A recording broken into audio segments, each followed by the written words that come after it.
What if we could inspire your resilience to help you solve your emotional debt when it comes to both yourself as well as your legacy? Good morning. I'd like to welcome Anne Beaulieu to the Designing Your Legacy podcast. She has a rare skill set. She is a leader in the financial emotional intelligence world, and she brings a unique mix as a strategic emotional intelligence coach, a finance economist, and a chartered financial analyst. She is here to help assist us in solving our emotional debt so we can build a more meaningful legacy. Welcome, Anne. Hi, it's great to be here. Thank you Yeah, for having me on your podcast. it is my pleasure. And you're joining today from British Columbia. Is that correct in Canada? Yes, I'm joining in from Vancouver, beautiful Vancouver. Yes, wonderful. I'm delighted to have you here. So let's jump right in if you're ready. I am ready. Okay, so you have coached on the topic of money beliefs. Why do these conversations about money matter? And how do our money beliefs hold us back? Okay. So the first part is we're going to define what a money belief is. A money belief is a blanket statement that we deem true. That blanket statement is vague, and we can poke holes in it. Examples of money beliefs are the root of all evil. Rich people are a-holes. Poor people work hard for the money. So to poke holes, let's take, for example, money is the root of all evil. Is it true? Someone who's very attached to their belief will say, yes, it's true. Is it always true? Again, someone who might be stubborn and basically, yes. I said, okay, what about relief funds for earthquake victims? Is that evil? And they will go, no. Then if we can assign a positive meaning to money, how can it be the root of all evil? So it's very, very important to question, number one, to question all beliefs and to assign a positive meaning to beliefs, to our money beliefs. And the most important is the accountability piece, because awareness alone is worth the hole in the donut.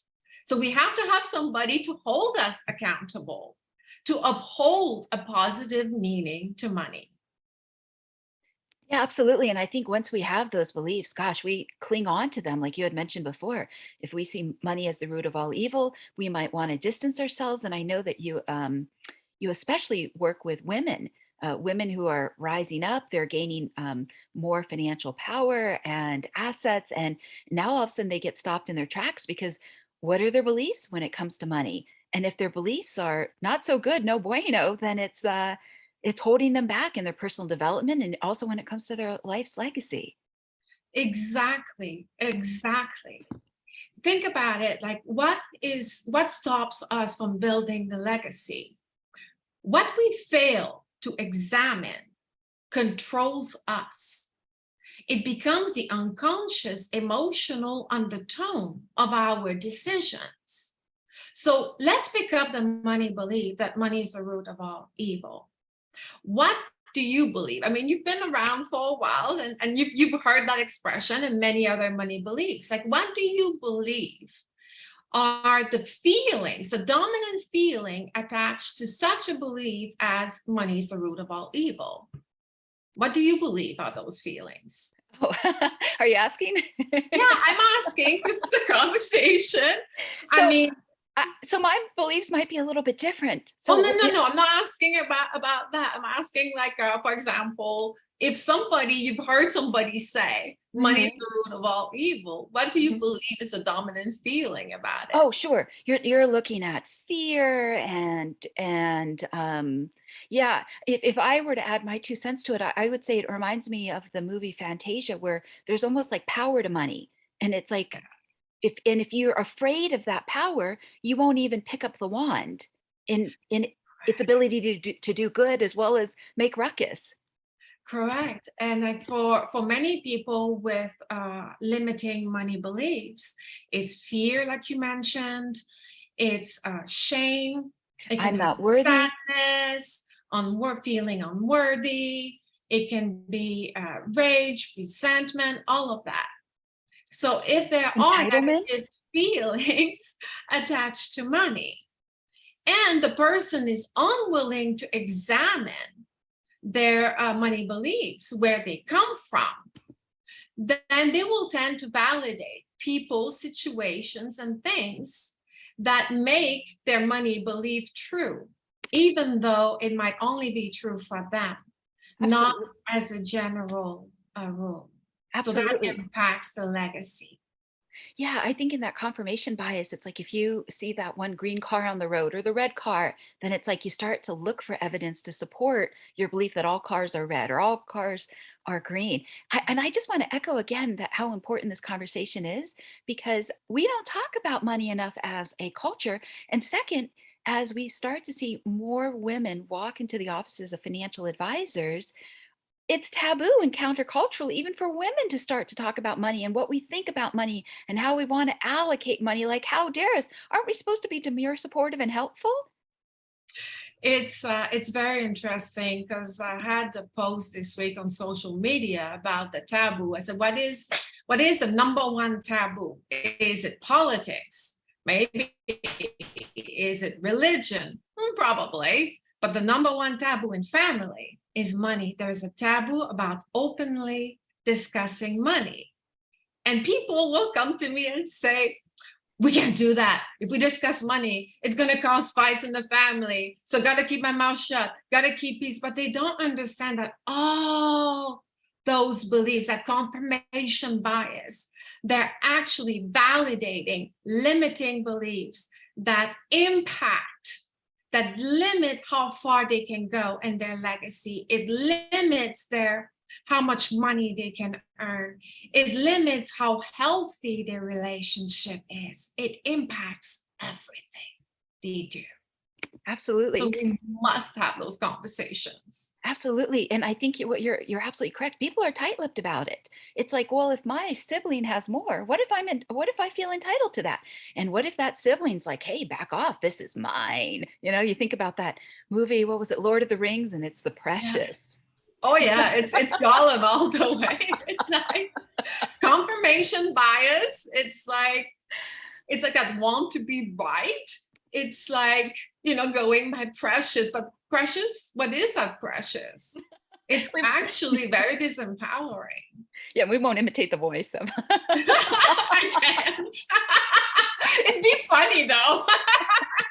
Yeah, and even when it comes to affluent clients, and if there's succession within a family business, and if one sibling is named an executor or their spouse and not another sibling or their spouse, whoo, whoo, whoo, whoo. Oh, we can see the money beliefs coming through. We can see what people emotionally validate about money. Yeah, and also maybe even some of the strings attached that are invisible. So, speaking of the invisible, in our previous conversation, you mentioned this idea of emotional debt. And I found this to be so profound because, again, it's the invisible that we can't see oftentimes that influences us and controls us. So, what is it, and how do we accidentally fall into it? It's a great question. Emotional debt is putting our needs onto others without conscious agreement from both sides. We do this not because we're terrible people, but because we've attached shame to a need that we have.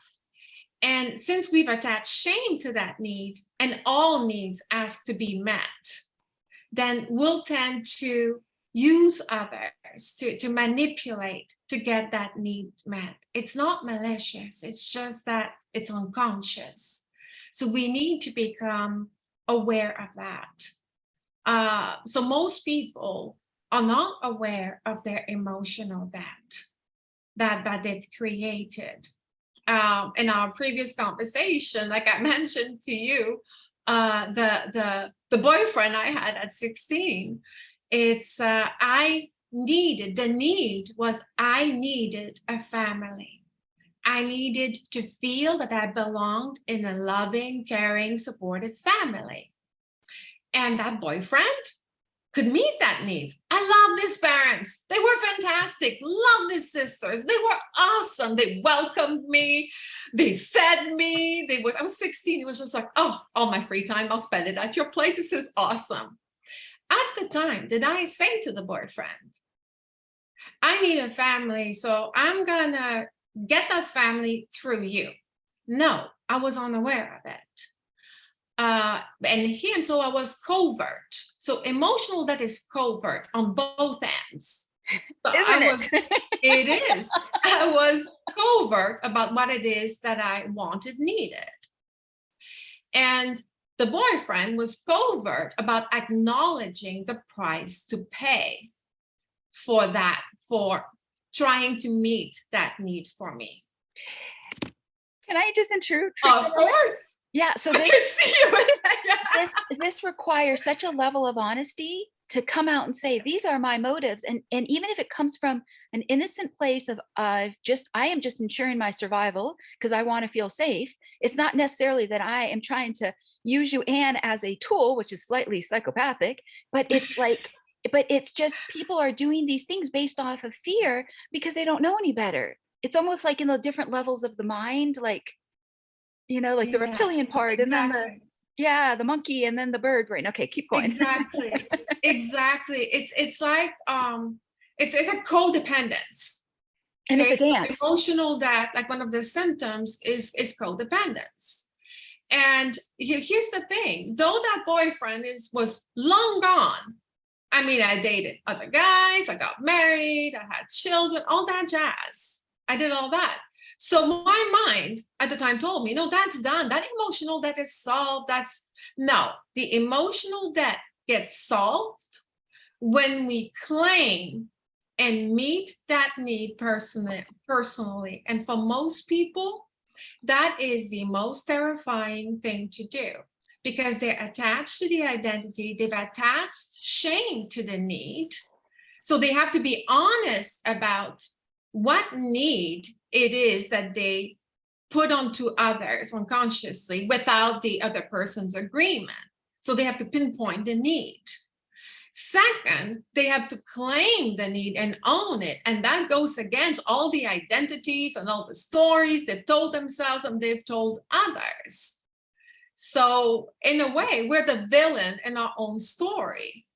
And many people have a hard time accepting that we are 100% accountable for everything that happens in our lives, Yeah. including our emotional debt. Yeah, it's interesting. One of the things you had mentioned in a previous conversation, you had talked about either they don't want to look at it or they're not ready yet to reclaim their needs, but they need to. Yeah. It's because of, well, first, no one, who wants to feel pain? Nobody. I mean, that's not nobody. But to solve the emotional debt, we must feel the grief of having given that need away. We must feel the grief of having abandoned ourselves. And so most people look at it, but I did not do that. I like me back then. I'm successful. I'm an EQ coach. I'm a finance economist. I'm a chartered financial analyst. I speak French, English, and Chinese Mandarin. I have more diplomas than a performing monkey on crack. What do you mean I have an emotional debt? So that level, feeling the grief, to solve it, we must feel the pain that we've caused ourselves and others. That's step one. That's why I say it takes courage. And it's about making our pain important, that we never want anyone, including ourselves, to go through that again. Yeah, I just wanted to second what you have shared because in order to grow to like that next level or even to design a meaningful, intentional legacy, sometimes we have to walk through processing that pain that's been put on the shelf for decades. And a part of it is maybe people in society don't have the tools, but I think the other part of it is you have to kind of muster the courage. One of the things you said to me is sometimes somebody will tolerate so much pain, and SHIT, and it just accumulates, like the toxins and the toxic behavior just accumulates until we're ready to look at it. Emotional debt has no end in sight. That's number I want people to understand that. Like I explain it to people this way. Would you agree to a bank loan where you don't know the repayment terms? People would say, of course not. That'd be silly. But then why would you agree to an emotional debt where you don't know where it ends? And I give the example, I owe you one, you owe me one. What is that one? What is it exactly, that favor? Well, it's undefined, Anne. It's going to go on forever. So it's going to go on forever. And it accumulates interest. That interest, it accumulates pain. So many people are afraid of dealing with the pain. They ignore it, thinking somehow the pain will go away. Or my favorite, this too shall pass. It won't pass until it is solved. Yeah, I just want to also highlight that it's very insightful what you just shared about this too shall pass, because especially when it comes to that pain, either somebody processes it, they look at it, they excavate it, and they reframe it, or they pass it on to the next member of society. But if we look at relationships, whether it's romantic relationships, family relationships, business relationships, it could be like, well, Anne, we've been together so long, and now you owe me times 10x, and I'm going to milk that and exploit that. And tell me what that smile is on your face. Oh yeah, because I remember my mentor telling me, yeah, you had a high tolerance to pain and you stayed way too long in that marriage. So that's what it reminded me of. But like I said, at the time, I did not know the emotional debt that I had in the marriage. I did not know. I had a client, like highly successful entrepreneur, well known in North America, been in business over 25 years.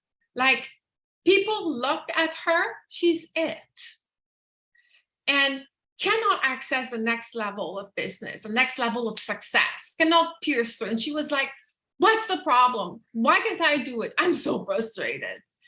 And I said, okay, what is the number one belief in your family? And she said, my life belongs to others. I drop everything. I'm expected to drop everything. Yes, the first sign of crisis, gotta drop everything. And I said, okay, that's the emotional debt. So the parents, relatives, siblings, all of that said the need is to belong. So they seduced her by saying, I'll call it emotional seduction. They say, okay, you will belong if you drop everything. And this is the As price to the pay. first sign of crisis. What they did not tell her was the price that she would pay. If you're an entrepreneur and you're launching a product and there's a family crisis, most people, they will spread themselves thinner and thinner and thinner. They'll spread their energy. They'll burn out. They'll go in depression. They'll drink, they'll have that extra glass of wine. They won't realize the price to pay. They will hurt their relationships. But to me, what's even like worse, they'll pass it on to their children. And then the cycle of abuse continues until one person says enough and they break the mold. They reclaim the need for themselves. They solve it, which inspires the people around them, hopefully, to do the same. Yeah, absolutely. I almost wonder, like, whether, regardless of your religious beliefs, I think about sometimes in scripture when they talk about generational curses, because sometimes people don't realize what it is that they're passing on. And even when it comes to family businesses, I mean, a company can run like a well-knit family. One of the things you talked about in our previous conversation is this idea of the pretty shell, and it can look amazing on the outside. Tell me why you're smiling right now. Because I used to be a pretty shell. I there was, when people says like, why did you, I embrace that word, like self-knowledge. For me, it's about self-actualization, whatever it takes. Because if when you ask people like, what is love? Love is a concept. What is being loving? How do you know you are loved? And unless the only way that we can be loving is by owning our needs. If we fail to own our needs, there's nobody home. There's a giant emotion, we're in a giant emotional wound walking. We're empty inside. I always tell my clients, no one can feel your feelings for you. A need is emotionally felt. So it takes a feeling to heal a feeling. We're the only ones who can fill our emotional hole within. Yeah, absolutely. And I think some people, they're afraid to speak into their needs because it wasn't safe then or now. Yes. You referred to that family before, and the next generation member who felt like they had to drop everything. And it's interesting because what if the other family members or people, the company or the people in this individual is having a relationship with, says, well, you want to have needs? Well, you haven't had needs in the last so many years, and now all of a sudden you want to have needs. And so it could It's be about dangerous. it's about individuation, and it's about making the pain important. So what I do with my clients, I will say, okay, let's say you continue letting them pull your strings. You will keep being imprisoned in your own mind by other people. Your life will keep belonging to others, which won't make you readily available to anything else. No healthy relationship with a spouse or children or friends. In business as well, everything will be difficult. Is it worth it? Yeah. And they go, no. Then you need to individuate. You need to claim those needs and fulfill those needs. And to inspire them, they were like, well, how did you do it? And I said, I realized that I was the only person who spends 24 hours a day, every minute, every second with me. And I needed to fall in love with me first. And accept, Everything stems from within. yeah, and accept that your needs are your needs, and and to not wrong them. Correct. Our needs are our needs. No one can tell us how to feel or what to feel and to what extent to feel. So no one can tell us what need we have. We're the only ones who can say it. So we either sit on the throne of our lives owning our needs, or we don't. We either solve our emotional debt or we don't. There's no in between. Yeah, and it's interesting how oftentimes somebody has to get to that place in adulthood where they finally say, "I'm going to do this work." You had referred, I believe, used the metaphor of like cobwebs, and it's like until we can clean out the cobwebs, they're there. And oh, are they pulling strings when it comes to our emotions, our money decisions, how we show up? Correct. Well, the cobwebs are the limiting beliefs in our mind. No one can, one of the, I'm going to poke the bear now. Okay. One of the things that I often hear people say, who is holding you accountable to solve your emotional debt, to overcome your limiting beliefs about money? And then they look at me they go like, I'll hold myself accountable. And I say to them, I said, so you are telling me that you can see feel, apply awareness in the moment so you can see, feel, and overcome your blind spot by yourself consistently every moment on your own. And they go, I say, exactly. We cannot see our blind spot. We need someone else to show us. We cannot see our own emotional undercurrent. We can't. So we need someone with a greater self-knowledge than us, someone who's walked that path to show us, to redirect that emotional undercurrent. By the way, our emotional undercurrent is our emotional debt.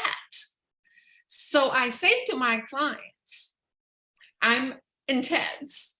I have a lot of intensity and I bring it to coaching and consulting. And people say, why? I said, because I need a greater intensity than your emotional undercurrent. So our emotional undercurrent is what moves us to do what we do, especially when we look back and think, why did I do that? And what most people don't understand, that emotional undercurrent is unconscious. So it typically goes in the opposite direction of what we want. Think of the emotional that I needed a family back then. Did I go about it right? No, I caused massive heartache to myself and many other people. Emotional debt causes a lot of hurt, a lot of harm. It's unconscious, but it's done.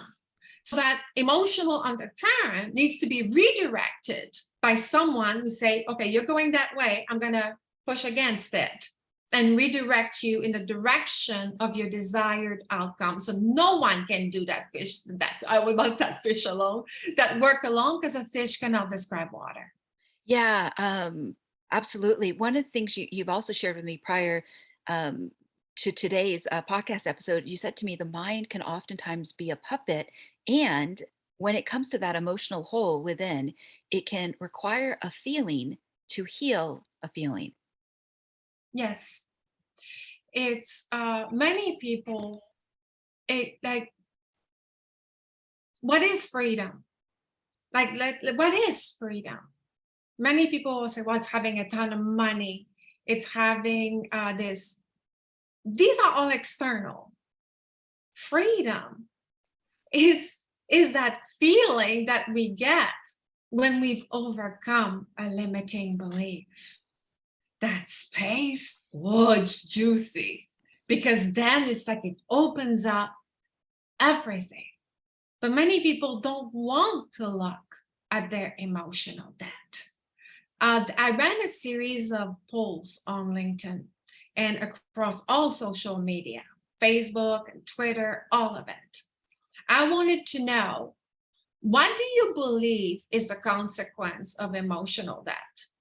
80%, that's very high. 80% of survey respondents said that emotional debt destroys relationship. Then I did another survey a couple weeks later, and I said, okay, since we know that emotional debt destroys relationship, how satisfied are you with your efforts to solve your emotional debt? 88, a big number, 88% said I could make more efforts. So put the two together. Though 80% of people know that emotional debt destroys relationship, 88% of people are willing to destroy relationship to get what they think they want. Yeah, before I move on to asking you the question about how do we solve this, what I have to wonder about is if it almost becomes somebody's identity. It is. And see, emotional debt, at the root cause of it, it's usually shame. Some people will say, well, it's guilt, it's shame. So that shame, when there's shame, there's usually victimhood, martyrdom. It's or even the hero. They play the hero of others. instead of being the hero of their own life. So in emotional debt, when we're trying to meet the need of somebody else, are we holding our inner child, what I call our inner child, our soul? If we're holding somebody else's soul, like somebody else's wound, are we holding our inner child? No. Oh, So that emotional debt always comes at the expense of the self. whew, that's deep. Tell me one more time, how do we solve our emotional debt? Number one, we need to be willing. It takes the courage and the resilience. We need to be willing to be honest with ourselves. Where have we accumulated emotional debt? We must enter that cave. Where have I abandoned myself? So it's that honesty. If we're not willing to have that honest talk with ourselves first, where might I have identities? What am I protecting? What SHIT am I protecting? And for many people, to let go of the identity, it will create an existential crisis. If they solve the shame, an existential crisis comes with it. Well, if I'm not a victim anymore, that means like if I meet my need 50% and I'm owning it's 50%, then I'm fully accountable for that. Then there's no more whining, no more complaining, no more blaming, no more shaming, no more external focusing. Wow, we would have such an accountable world. It'd be wonderful. Everyone wants it, but when it comes time to do it, it could be different. Yeah, well, it takes some courage. It's not for the faint of heart. So there is a relationship, as you mentioned a few moments ago, between the emotional debt and the emotional undercurrent. And each person has an emotional undercurrent. So how would you describe this undercurrent? Is it energetic, for instance?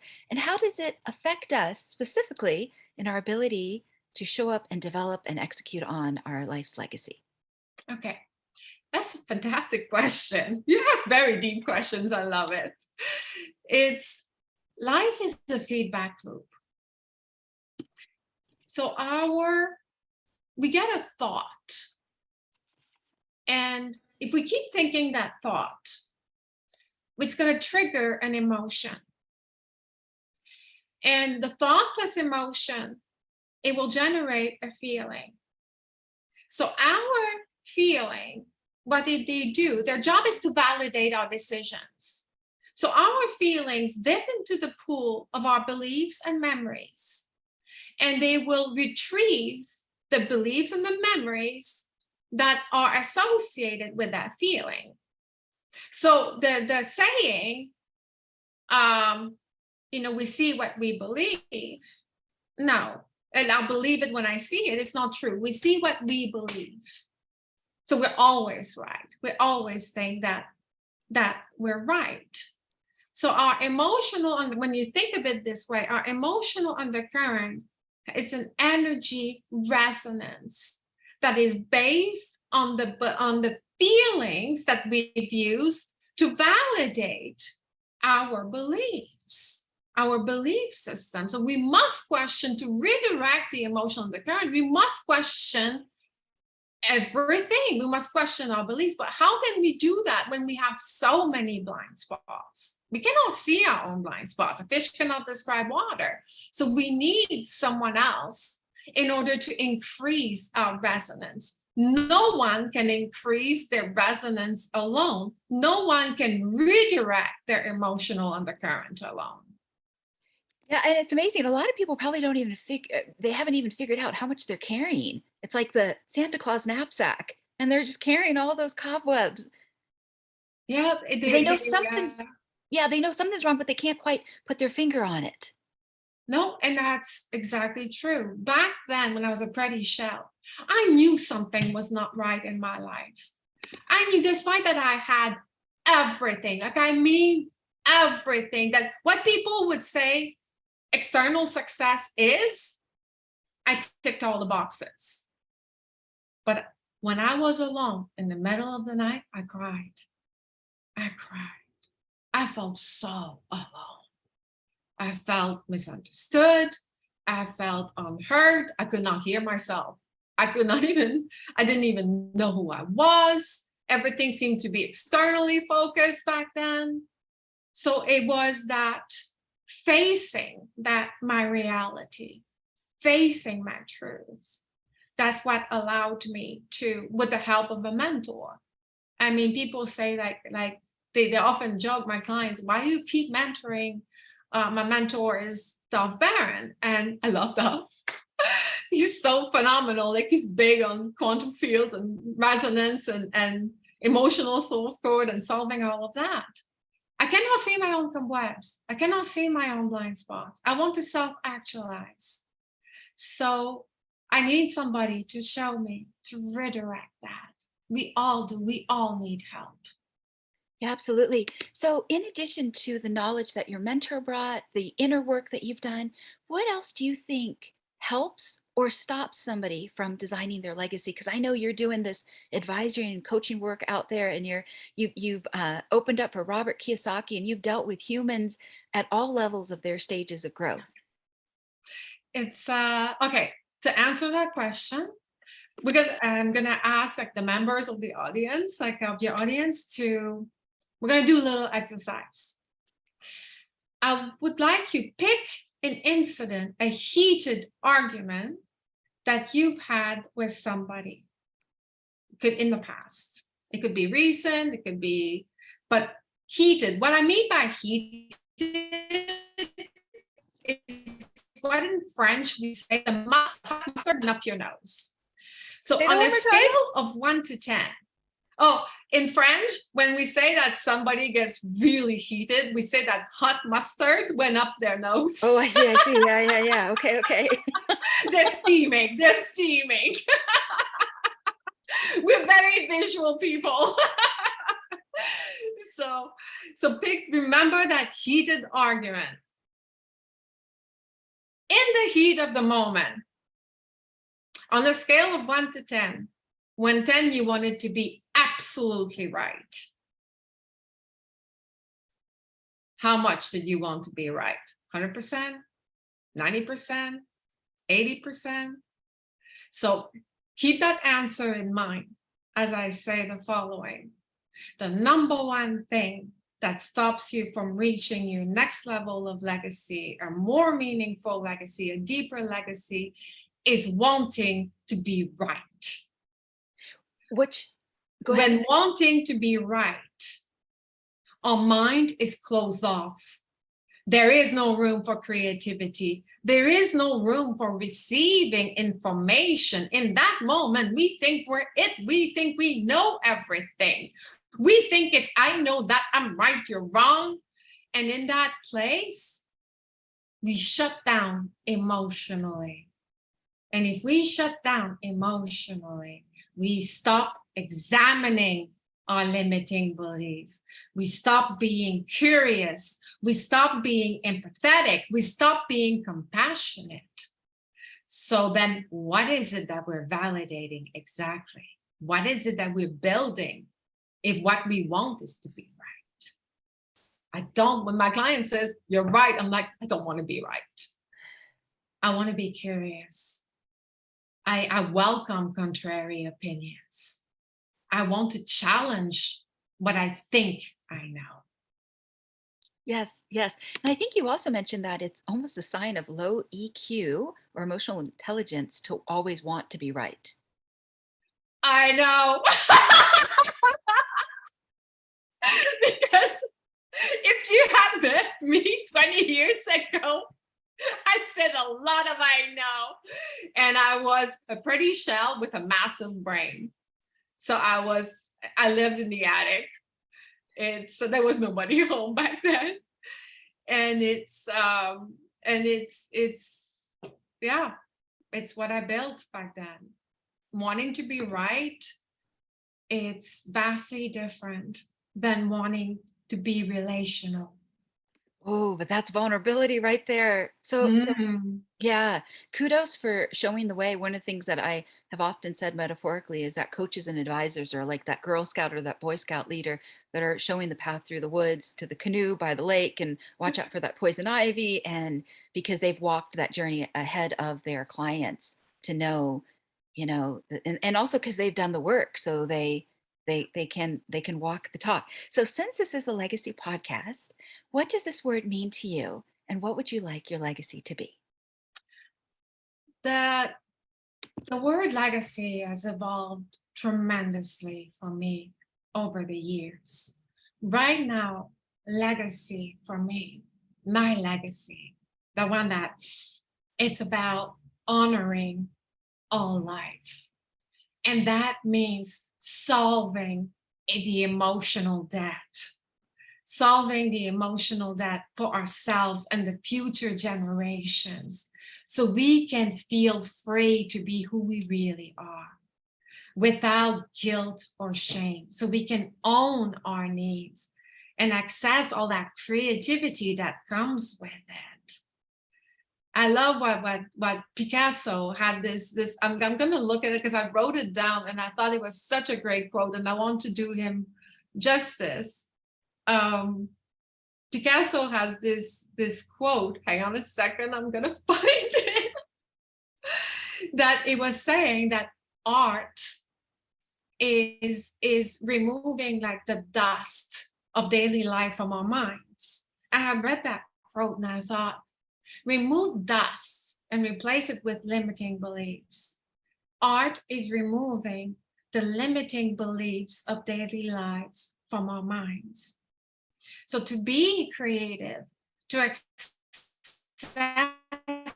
the next level of success in business and in life, we need to solve our emotional debt. We need to address our limiting beliefs. We need to assess the feelings that we've associated with those beliefs and make a conscious choice, a conscious decision as to what we are willing to build and how far we are willing to go.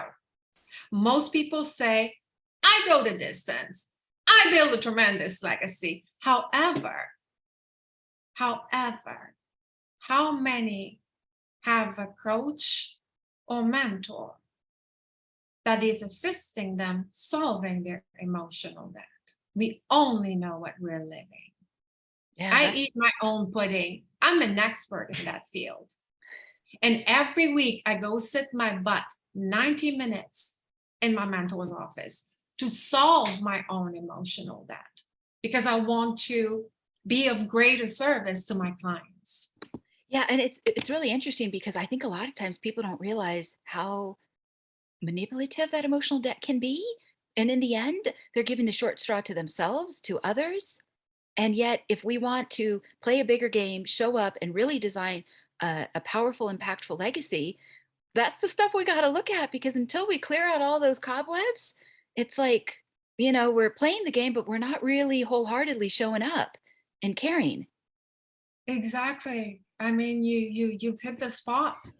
It's I'm fascinating how I see on social media how many people want to be or claim to be or want to be a self-actualized leader.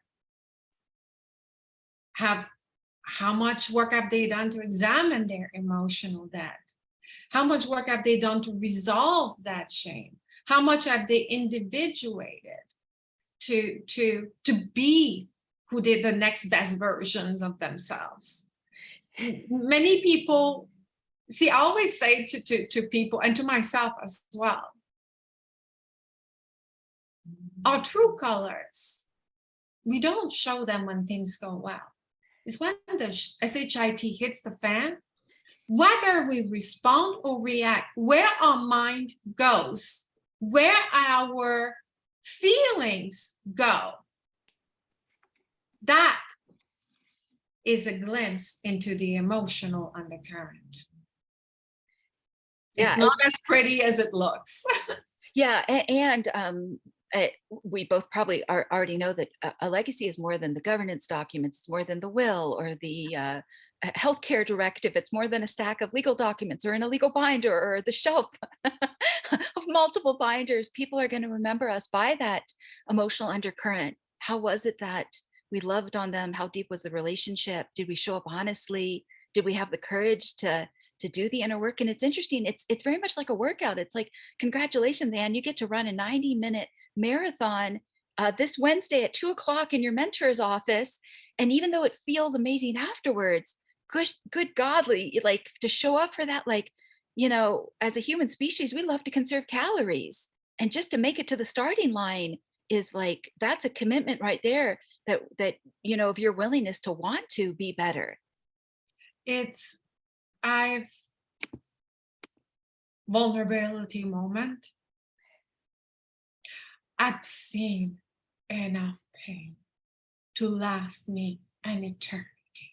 You can feel it. I feel it. So for me, I will do whatever it takes so that no one ever has to go through that kind of pain that I went through before. So I will show up. I will lead the way. I will be that trailblazer. I'm okay with that. I am committed. I lived non-committed most of my life. I was that kid standing on the diving board, looking at the water below going, that's nice. That looks so good, but never truly feeling the warmth of the water. Yeah. I used to give that analogy. An emotional hole is like a bowl. It's the bowl itself, like let's say the physical bowl. Filling that need, owning our needs, we fill the bowl and we get to swim in it. So it feels very comforting in a way, but it's not the comfort of the comfort zone. They're aware. There's a difference between having a wound and being the wound. When we ignore our emotional debt, we're being the wound. When we solve it, we're walking with our held head high, knowing that we screwed up. We have compassion for ourselves and for the other person. We make amends to the others. And we own our life, every aspect of it. Yeah, absolutely. And before I ask you about your values and principles, one of the things you mentioned in our previous conversation is this idea of you were almost outside of your body, and through the power of coaching and mentoring, you now got to go back into your body. And the reason I bring that up is the number of people who have felt or feel trauma today, whether they're a veteran or they've lived through abuse or they've been in a car accident, or they just might feel like they have too much weight, like physical weight, whether it's obesity or being overweight. And it's like, I just want to commend for a moment. It's like you were separated from your body and then you chose to say, I want to go back in and live my life fully, not be detached and just carry around this meat suit, this vessel. What say you? It's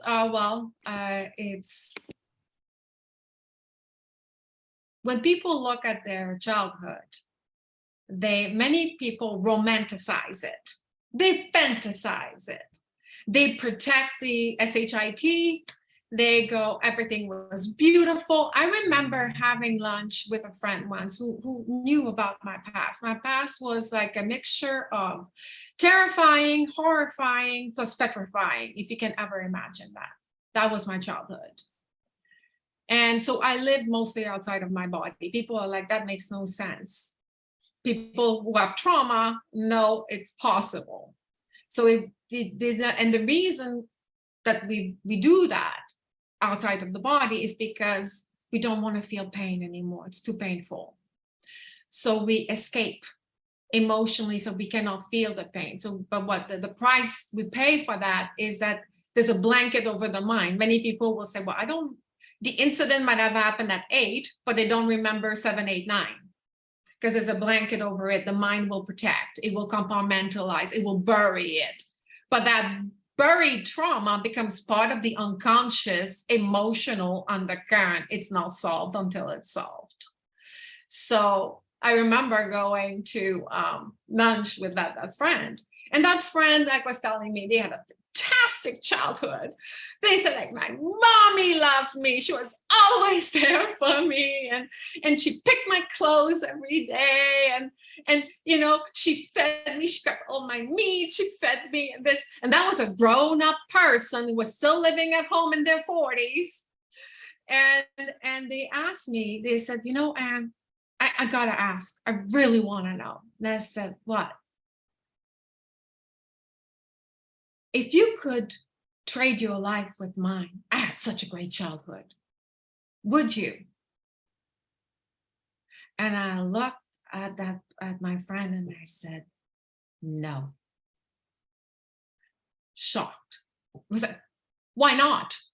I had it good. You did not. Like, what I know is just like, no. Why? I said, because I know it was bad. You don't yet. Yeah, absolutely. And I think one of the greatest skills that someone can acquire in their, whether they're an adolescent or a full grown adult, is the ability to work through whatever it is has come across. That's the resilience. That's the stuff the next generation needs to hear, and other human beings need to hear, and living souls. It's how did you, spin straw, or how is that expression, spin straw to gold, or yeah, to know how to transform and to come out the other side. Because again, we're not oftentimes given a manual. And the reason is because a lot of times people haven't come out the other side. Yeah. So I know it. Go ahead. To answer your question, I made my pain important. I decided I had enough. And it was not enough until the next thing went along. It was enough. It was like, when the gavel comes down and it goes, enough. I will do whatever it takes to solve that pain. I made my pain important, which allowed me to solve the emotional debt, which allowed me to find a mentor who was willing to guide me and to redirect my emotional undercurrent towards self-actualization, which is what I deeply wanted.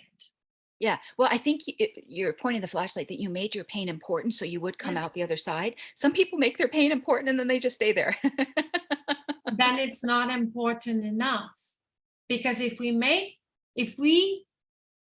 it's like that client who was frustrated.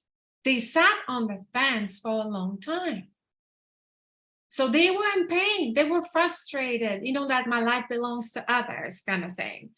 And they were like, but I really want, and I could see they had all these beautiful plans and expansion for the business. I could see all the blueprints. And I said, we won't move forward until that's solved. Otherwise, it's just making plans, making lists, making stuff that doesn't get done. So the person gets to feel worse and more frustrated. We've all been there. We've all done it. So, but to make the pain important enough, then the desire to individuate comes in. It comes in really strong. Then it becomes about, I will own my need beyond the external approval of others. That's different. Yeah, that pain's got to be big then. Until then, if we don't do that, then we're just sitting on the fence, which means we're accumulating interest, aka pain, on our emotional debt. Yeah. There is no escaping. People tell me, like, I've even had someone who told me, well, when I die, physically die, then next life it's going to be peachy. And I laughed and I said, well, that's your belief. That's fine. But with resonance, we always attract where we're at. No if, no but. we always attract where we're at. If we have hardship in our life, if we have something that we say it's the fault of somebody else or company X or whatever, our emotional undercurrent, there is something that emotionally attracted that hardship to us. And that takes a lot of honesty to Yeah. accept that. And I think also the humility to want to learn. I think that this is why these conversations are so important, because if we don't have the knowledge, it's like we keep running into the brick wall. But if we can just get some knowledge, then it changes the outcome. Yeah. Yeah. Yeah, it is true. Like for me, I want to learn. I have an insatiable desire for learning, and I'm satisfied with it. I am happy when I'm in the room and I know nothing. I will make it. I will learn it. I'll ask the question, even if it might make me look silly or they people, you don't know that? No, teach me. I'm very big on teach me, show me how it's done. I want to learn. Yeah. Well, I think kind of what you're pointing to is somebody has to be willing to look bad for a season if that is what it takes to go through the tunnel and be transformed to the other side. And I think like when you referred to social media before and all the people that are like posing as posers, it's almost like, well, they just don't want to look bad. Yeah. So tell me about a couple Yes. of your key values, and then how are you developing your legacy today? So I would say my number one value, maxim, right now, like I said, it's the one that brings me to my knees. I'm so emotionally connected to it. It's honoring all life. And by honoring all life it means that doing the self-development work, investing in myself, solving my emotional debt on behalf of myself and my clients. That to me is like what one of my core value is, honoring all life. From that place, I become soulful. I will go the distance. I will do what it takes. I will learn to master the speed and the direction of my emotional undercurrent, which will allow me to build a more meaningful legacy. That's beautiful. That's beautiful. Are there any other values you'd like to shine a flashlight on, or key principles or guiding principles? I will, I will quote one of the things that I learned early on with my mentor. The most expensive thing that we can own is a closed mind. So it's not my quote, it's Dove's quote. I paraphrased it, but that's what it is. So therefore, for me, one of my core value is I am open to know. I am willing to know. I am ready to know. That means that I put my ego on the sideline and I serve. I serve myself, my soul, and I serve others. Yeah, It that's all wonderful. stems from self-knowledge. Without self-knowledge, anything else, how true is it? And even if it's true, can we see it? Can we acknowledge it? Can we recognize and acknowledge our success? Can we recognize and acknowledge what we do great or not so great? So it's all from like self-actualization leadership. Yeah, very much so. Yes, and being fully present in the moment. Is there a website or a call to action you would like to share with any of the listeners or viewers? Oh, thank you. That's very kind of you. My website is financialeq.coach. So it's the word financial followed by an E and Q, one word, dot coach. And on my website, I've got many gifts. So I'm going to put a caveat here. What I do is I solve the emotional debt. I create emotionally intelligent strategic plans for my clients. And it's people say, well, what is that? It goes beyond the traditional strategic plan for businesses. It empowers every element on board, whether it's the customers, whether it's the employees, and the business owner and the board of directors themselves. So it's I've got many gifts on my website. You can download them directly. No need to give emails, none of that. I've got like a questionnaire, what fuels you to be a bold woman entrepreneur. And it will show you how to assess your current state and the implementation gap between where you are and where you want to be. I've got for people who are financial mothers and financial fathers to their children who have failed to individuate, I've got a free book called Freeing Yourself from Financial Mothering, how to stop feeling responsible for everyone around you.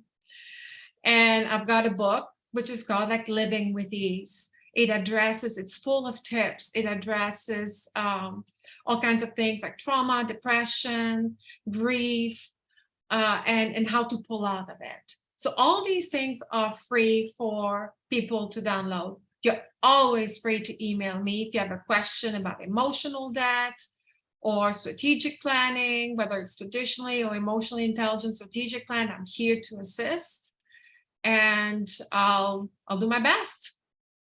Thank you. Thank you. I just wanted to highlight for a moment. I appreciate so much the value you bring to your website, but also the value that you brought today to this conversation. Because if someone has never heard of emotional debt before, or even this idea of an emotional undercurrent, both for themselves as well as for their legacy, this is a starting point where they can figure out how do they examine it, and also where are some of the remedies so they can start to not just stay within that space of where there isn't the answers that they need to move forward to find that freedom that you spoke of. And so just thank you again for bringing this topic forward, and also being so vulnerable to speak into your own journey, because it does take someone who's done the work and to understand what it truly requires from the heart, the soul, and the resilience, because this is not always an easy task, even though it's well worth it on the other side when someone can be transformed. Thank you. I'll say something because you said something. I was like, something came to mind. I was like, oh, this is good. Which is like, when we own our needs, no one can put it onto us. So we're free. Say that one more time. When we own our needs, no one can pin it on us. I own my needs, so I take nothing personally. People can judge what they want, so I can be vulnerable. I'm okay with that. People could say, well, that's so this. Okay, that's your opinion. Okay. But owning our needs sets us free. It Yes. cuts the strings of the puppet thing. Yeah. Very cool. Very cool. All right. Well, thank you so much. And thank you also for your sense of humor. And I will remember the hot mustard. So next time you have an argument with your husband, you will say, wait, I'm feeling the hot mustard going up my nose. I need a breather. We're going to do some breathing exercise. I'm going to think of my emotional debt. Do I want to create one? No. So what can I do? Okay, I'm going to be curious.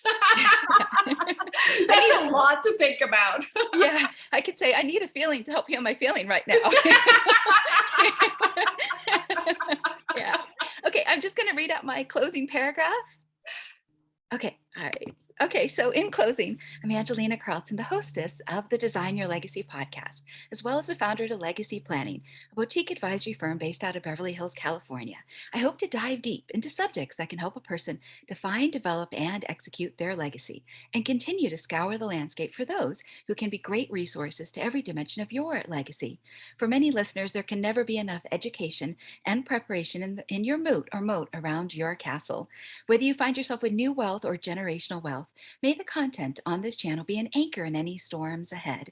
We do our best to provide original content for your emotional and intellectual curiosity. Thank you so much for joining us today. And if you're watching on YouTube, please remember to like and subscribe.